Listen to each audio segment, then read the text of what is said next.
Welcome students, स्वागत है हमारे YouTube channel sure success coaching centre में। आज मैं आपके समक्ष हिस्ट्री का जो इतिहास का जो है चौथा अध्याय है हमारा भूमंडलीकृत विश्व का बनना, उससे संबंधित जो वस्तुनिष्ठ प्रश्न है उसके समक्ष वो आपके समक्ष पेश करने जा रहा हूँ। चलिए हम जो वस्तुनिष्ठ प्रश्न है उसकी ओर चलते हैं। तो हमारा जो पहला प्रश्न है, किस महादेश के जनजीवन और अर्थव्यवस्था को रिंडरपेस्ट बीमारी ने बुरी तरह प्रभावित किया था? तो इसका उत्तर जो हो जाएगा दक्षिण अमेरिका। दूसरा प्रश्न जो है, द्वितीय विश्व युद्ध के समय धुरी राष्ट्र के नाम से कौन जाना जाता था? तो धुरी राष्ट्र के नाम से जर्मनी, इटली और जापान को जाना जाता था। निम्न में से कौन नोबेल पुरस्कार विजेता हैं? तो नोबेल पुरस्कार इसमें से BS नायपॉल हैं। अगला जो प्रश्न हमारा, निम्न में से कौन कथन कॉर्न कानून से जुड़ा है? तो इंग्लैंड में मक्का आयात पर नियंत्रण, ये जो है कॉर्न कानून से जुड़ा हुआ है। विशाल महाद्वीप अमेरिका की खोज किसने की थी? विशाल महाद्वीप अमेरिका की खोज संत कोलंबस ने की थी।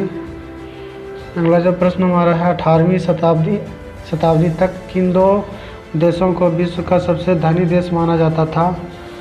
तो भारत और चीन को सबसे धनी देश माना जाता था। यूरोपीय अफ्रीका की ओर क्यों आकर्षित हुए? तो यूरोपीय जो थे अफ्रीका की ओर आकर्षित होने का कारण विशाल भूमि और खनिज संपदा का धनी होना था।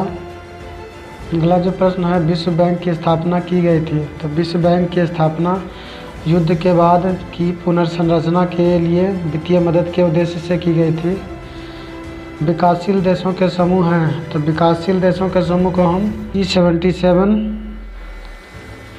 कहा जाता है। अगला जो प्रश्न है, 1885 में अफ्रीका को आपस में बांटने के लिए बड़ी यूरोपीय शक्तियाँ कहाँ सम्मिलित हुई? इसका उत्तर हो जाएगा बर्लिन। यूरोप और एशिया के बीच किस मार्ग से व्यापार होता था? यूरोप और एशिया के बीच में रेशम मार्ग से व्यापार होता था। आलू, सोया, टमाटर, मिर्च आदि खाद्य पदार्थ किस महाद्वीप से भारत आए? तो ये सब चीज़ें अमेरिका से भारत लाए गए। अनुबंधित या गिरमिटिया मजदूर प्रथा कब समाप्त हुई थी? तो इसका जो उत्तर जो हो जाएगा 1921 हो जाएगा।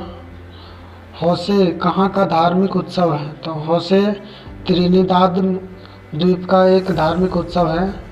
अंग्रेज व्यापारी भारत से चीन को क्या भेजते थे?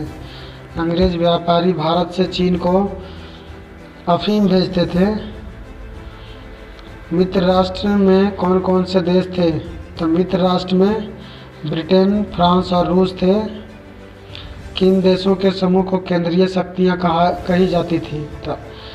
तो किन देशों के समूह को केंद्रीय शक्तियाँ कही जाती थी? तो इसका जो उत्तर हो जाएगा जर्मनी, ऑस्ट्रिया, हंगरी तथा तुर्की।